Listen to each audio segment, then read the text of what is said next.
আসসালামু আলাইকুম। আপনাদের যাদের বিল্ডিংয়ের নিচতলা হাইট 16 ফিট অথবা 20 ফিট হয়ে থাকে, যাদের হাইট বেশি হয়ে থাকে, তারা এই ভিডিওটি দেখে কাজ করতে পারেন যে লিফটের দরজা আপনি কিভাবে করবেন। এই ক্ষেত্রে দেখা যাচ্ছে যে নিচতলার হাইট এই ভিডিওতে যেটা দেখতে এটার হাইট হলো 20 ফিট।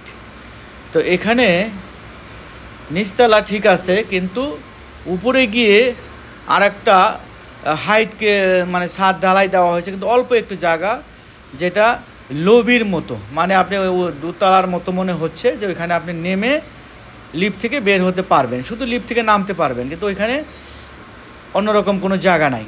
এই যে আপনাদেরকে আমি সিঁড়ি দেখাচ্ছি, সিঁড়িতে দেখেন, এই যে আমরা উপরে গেলাম, এই যে উপরে আসলাম, এটা হলো আপনার 10 ফিট হাইটে। এইটা 10 ফিট হাইটে হলো মানে দরজা লাগানো হয়েছে, কিন্তু আসলে বিল্ডিংয়ের গ্রাউন্ড ফ্লোর থেকে হাইট কিন্তু 20 ফিট। আপনারা দেখেন এই যে দরজা এখানে ফিট করা আছে খুবই সুন্দরভাবে। এই যে এখানে দরজার সামনে যদি দাঁড়ায়, এই যে দেখেন আমি 10 ফিট হাইটে দাঁড়ানো আছি, এখানে একটা দরজা করা হয়েছে, কিন্তু নিচতলার টোটাল হাইট কিন্তু 20 ফিট। নিচতলার টোটাল হাইট হলো 20 ফিট। আপনারা যারা 16 ফিট, 18 ফিট, 20 ফিট করতে চান, তারা এইভাবে ভিডিও দেখে করতে পারেন। এটা খুবই সহজ সমাধান। সবাই ভালো থাকবেন। ভিডিও ভালো লাগলে শেয়ার করবেন।